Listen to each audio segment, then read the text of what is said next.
Mga minamahal at ginagalang kong mga kapatid sa pananampalatayang Islam, nais ko lamang talakayin ang hinggil sa paksa na napakahalagang paksa na kailangan nating maunawaan. Nais nating talakayin ang hinggil sa paksang pinapabayaan ng ilan o ng karamihan dahil hindi nila naunawaan kung gaano kahalaga ang bagay na ito.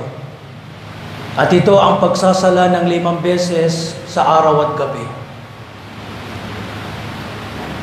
Sa panahon ngayon, bakit ang ilan ay hindi nila binibigyang halaga ang pagsasala ng 5 beses sa isang araw at gabi? Isa sa mga dahilan ay dahil hindi nila naunawaan kung kaano kahalaga ang bagay na ito at kung gaano kapanganib ang pag-iwan sa mga obligadong sala. Bago pa yan, sa panahon ni Musa alayhis salam, at ito'y nabanggit natin dito at ulitin natin naway makapagbigay sa atin ulit ng aral at makapagbigay sa atin ng paalala. May isang babae na nakagawa ng kasalanan at hindi pangkaraniwang kasalanan ang kanyang nagawa. Itong babaeng to ay nakapagzina, gumawa ng pangangalunya. Noong siya ay mabuntis at may luwal niya ang bata, ipanganak niya ang bata, ang sanggol, pinatay niya, pinaslang niya ang bata. Naabutan, napagtanto, napag-isip ng babae o nakonsensya siya sa kanyang ginawa. Ngayon na gusto niyang magbalik loob, magsisi at magtauba kay Allah subhanahu wa ta'ala. Pumunta siya kay Prophet Musa alayhis salam. Nang siya'y dumating kay Musa, "Ya Nabi Allah," tugon, sabi ng babae, "Ya Nabi Allah, ako ay nakagawa ng malaking kasalanan at nais ko magbalik loob kay Allah, kaya payuhan mo ako kung tatanggapin ba ni Allah ang aking pagbabalik loob." Sabi ni Musa, "Ano nga bang yung nagawang kasalanan?" At yun na nga, ikinuwento niya na siya ay nabuntis ng alunya sa paraang zina. Pagkaraan ng mabuntis, nanganak, pinaslang, pinatay niya ang sanggol,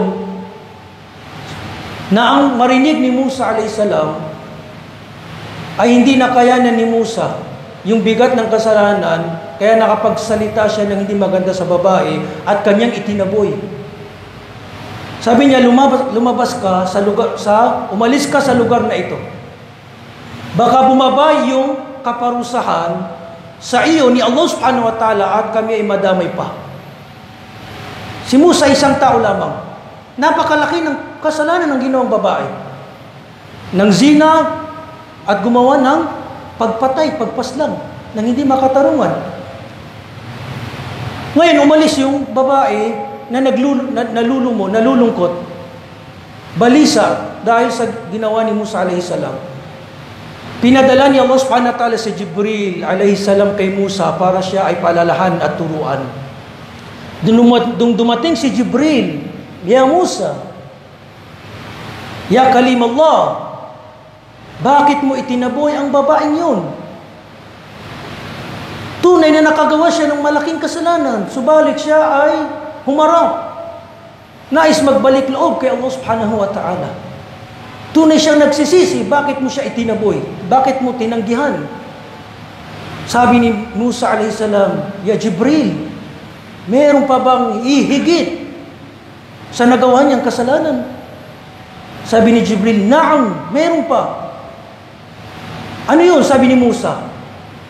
Sabi ni Jibril, "Ang pag-iwan sa pagsasala."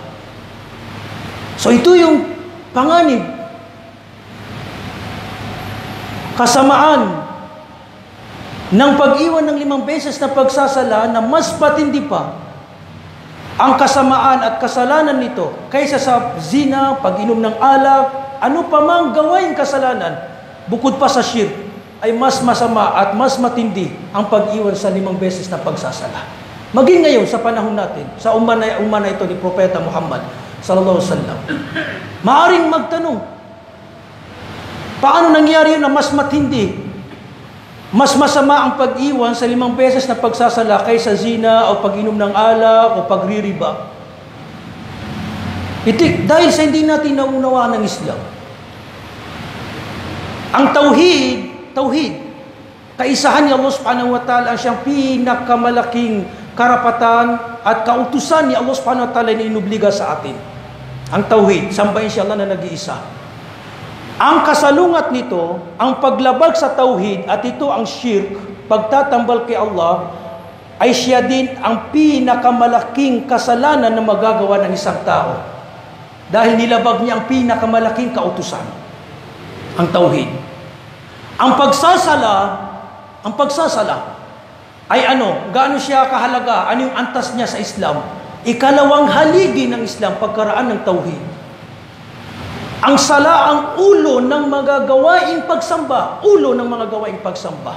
Kung sa katawan ito ang nagsisilbing ulo, utak o ulo ng katawan, na kapag wala ito, walang silbi ang katawan. Kung ang sala ay kalawang haligi ng Islam, ang pag-iwan din nito ang siyang pinakamalaking dakilang kasalanang magagawa ng isang tao, pagkaraan ng shirk. Ang tauhid ang pinakamalaking pagsamba, pangalawa nito ang pagsasala. Ganon din ang pag-iwan sa sala ay ang siyang pinakamalaking kasalanang magagawa ng isang tao, pagkaraan ng shirk, pagtatambal. Yun ang paliwanag kung bakit mas matindi, mas masama ang pag-iwan ng 5 beses. Pag-iwan sa mga inobligad ni Allah subhanahu wa ta'ala na pagsasala. Sa atin, sa panahon ngayon, ang alam lang natin na maasiya, mga kasalanan, is yung hayag na alam natin. Riba, zina, pag-inom ng alak. Hindi natin namamalayan na ang pag-iwan sa ang siyang pinakamalaking kasalanan. Si Ibn Umar ay kanyang inulat na sinabi ng mahal propeta, Bunyal Islamu ala khams. Itinayo, ibinata ang Islam sa 5 haligi. Pagkaraan daw ng shahadatain ay ang pagsasala. Haligi ng iyong pagiging Muslim. Kung tunay kang Muslim, kailangan nakikita sa iyong pagsasala. Itong pinakaunang inubliga ni Allah subhanahu wa ta'ala sa lahat ng ibada, itong una, ang salah. Ang pinaka-inubliga ni Allah subhanahu wa ta'ala na mismo si Allah ang nag-obliga nito, nagsabi nito, nagutos, nagpahayag nito kay mahal na propeta sallallahu alaihi wasallam. Kung ang ilang kapahayagan, ilang mga kautusan, katuruan, kapag bumababa, dumadaan, namamagitan sino? Si Jibril, dinadala niya kay Prophet Muhammad. Pero ang salam, mismo si Allah ang nagbigay kay Muhammad sallallahu alaihi wasallam noong siya ay nag-mi'raj, tumungo sa langit. Direct siyang kinausap ni Allah na inubliga ko sa inyo ang 50 times na sala. 50 times. Bumaba si Prophet Muhammad, nadaanan niya si Musa. Sabi ni Musa, kumusta ang inyong pag-usap ng ating Panginoon? Sabi niya, inubligan niya sa amin ang pagsasala ng 50 beses. Sabi niya, hindi kakayanin ng iyong ummah. Hindi kakayanin ng iyong umma at mga mahuling henerasyon. Humingi ka ng gawing mas mababa, pag-aanin sa inyo ni Allah subhanahu wa ta'ala. Hanggang sa naging 25, hanggang sa naging 5. At sinabi ni Allah subhanahu wa ta'ala, sinumang pangalagaan niyang 5 beses na pagsasala na ito ay katumbas ng 50 times na sala. Ang sala, mga kapatid, ang unang-unang bibilangin, titimbangin sa ating mga gawaing pagsamba. Awalu ma yuhasabu alayhi al-'abdu yawm al-qiyamah as-salah. Ang unang-unang susuriin, bibilangin, titignan sa gawain ng isang alipin sa kabilang buhay ang kanyang sala. Fa in saluhat, saluha sairu amali. Kung nagtagumpay na sa timbangan niya ang mabubuting gawa, ang pagsasala, magtatagumpay, madadala niya lahat ng kanyang mabuting gawa. Kung hindi naman, fa in fasadat, fasada sairu amalihi. Kung wala sa kanyang mga gawaing pagsamba, ang pagsasala, hindi siya magtatagumpay, sabi ng mahal propeta sallallahu alaihi wasallam. Ibig sabihin, ang sala ang siyang susi natin sa paraiso. As-salatu miftahul jannah. Ang sala ang siyang susi ng paraiso. Isa din sa nagpapakita ng kahalagahan ng pagsasala. Makikita nyo, ang mga gawaing pagsamba, kung wala tayong kakayahan, hindi sa'yo muna inuobliga. Like for example, ang zakah.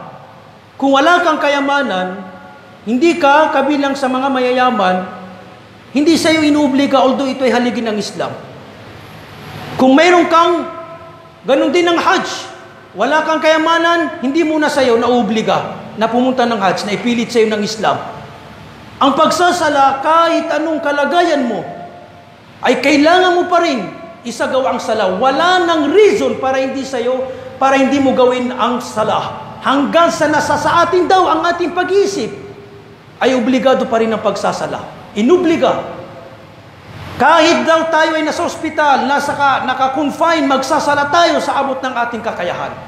Kahit kumatos ang isang tao, magsasala siya sa kanyang isip, habang naalala niya, nandun pa ang kanyang kaluluwa, ay inubliga pa rin ng Islam ang pagsasala. Ganyan kahalaga ang pagsasala sa relihiyong Islam, mga kapatid, na hindi nararapat na iniiwan ng isang tao.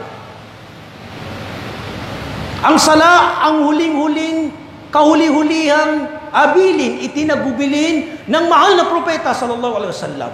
Nung siya'y naghihingalo, malapit ang bawian ng buhay ang mahal na propeta, at alam natin na kapag ang tao ay naghihingalo, malapit ng bawian ng buhay, nagbibigay siya ng payong napakahalaga. Hindi ba?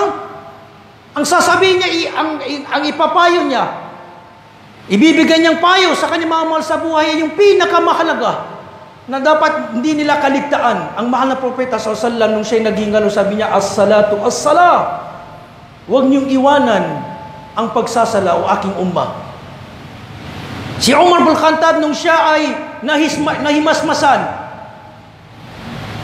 na mayroong ginawa sa kanyang masama ng isang majusi, nawalan siya ng mali, pagkagising niya, ang unang-unang niya sabi, ang sala, as-sala. Natapos ko ba ang sala nung ako ay sinaksak ng majusi na iyon? Ganong kahalaga. Mga sahaba na unawaan nila. Kaya sinabi ni Umar, la hawwa fil Islam liman taraka as-sala. Wala nang parte ang isang tao sa Islam kung iniwanan niya ang sala. Maaring pangalan lamang, waliudubillah. Ganito kahalaga ang pagsasala, na hindi nararapat sa isang Muslim na kanyang iniiwanan. Ito ang sukatan ng tunay na pagiging Muslim. Masakit pero dapat natin tanggapin. Ito ang kaibahan daw ng mga Muslim at hindi mga Muslim. At ito ay realidad. Dito sa mundo, sinong nagsasala ng 5 beses sa isang araw at gabi? Anong relihiyon? Muslim lamang. Kaya sinabi ng mga propeta, al-ahadul ladhi bainana wa bainahum as-salah. Ang pagitan natin, ang kaibahan natin, tayo at ang mga hindi mga Muslim, ay ang pagsasala. Magkaganong pa man ang pagsasalang itong ginagawa natin, ay gagantimpalaan tayo ni Allah subhanahu wa ta'ala. Hindi sa interes ni Allah, kapakinabangan ni Allah, para sa ating kapakinabangan din to, mga kapatid. Isang araw, nangangaral mahal na propeta sallallahu alaihi wasallam sa kanyang mga sahaba. Sabi niya, o aking mga kapatid, kung ang isa sa inyo, ang kanyang tahanan ay nasa tabi ng ilog, at ang itong kapatid nyo ay naliligo sa ilog ng 5 beses kada araw, sa tingin nyo, mayroon pa bang matitira na dumi sa kanyang katawan? Siyempre, sasagutin ng mga sahaba, wala na ya Rasulullah, 5 beses na maliligo sa kada araw. Sabi ng mga propeta, ganyan ang pagsasala ng 5 beses. Pinapawi, binubura niya ang ating mga nagagawang kasalanan. Sa ibang hadith, kapag ikaw ay nag-ablusyon, nagmumog, ano pa mang nasabi sa pinakahuling patak ng tubig na manggagaling sa iyong bibig, ay doon sasama ang pinakahuling masama kasalanan na sabi ng iyong dila. Ganon din ang iyong mata, ang iyong pandinig, tenga, at ang iyong kamay at ang iyong paa. Sa kabilang buhay, isa sa karangalan na ipagkakaloob ni Allah subhanahu wa ta'ala sa umma na ito na hindi niya ipagkakaloob sa lahat ng umma, ay tayo ay bubuhayin ni Allah subhanahu wa ta'ala na may liwanag dito sa ating mga mukha at dito sa ating mga kamay, ghurran muhajjilin. Sabi ng mga sahaba, ya Rasulullah, paano niyo po kami makikilala sa kabilang buhay kapag inyo kaming tinatawag sa iyong lawal, ilog? Sabi niya, makikita ko kayong dumiliwanag ang inyong mukha at ang inyong mga kamay dahil sa inyong pag-ablusyon. Allahu Akbar. Na hindi daw tayo pinagkaloob sa mga naunang umma. At tayong pinakaunang papasok sa paraiso, kahit tayong huling umma ng lahat ng umma, pero isa sa kahitan ng umma na ito, ay tayo ang unang papasok sa paraiso. Ganyang kahalaga mga kapatid ng pagsasala. Ang mahal na propeta sallallahu alaihi wasallam, kapag meron daw siyang problema, meron siyang pangamba o kaya meron siyang lungkot, ay saan siya tumutungo? Nag-ablusyon siya at nagsasala. Kinakausap niya si Allah subhanahu wa ta'ala sa kanyang sala. Ganyan ang kaugalian ng mahal na propeta sallallahu alaihi wasallam. Kaya nga, kapag itatayo na ang sala, anong sinasabi ng propeta kay Bilal? Ya Bilal, arihna bis sala. Ya Bilal, itayo mo ng sala para kami ay makaramdam ng kaginhawaan.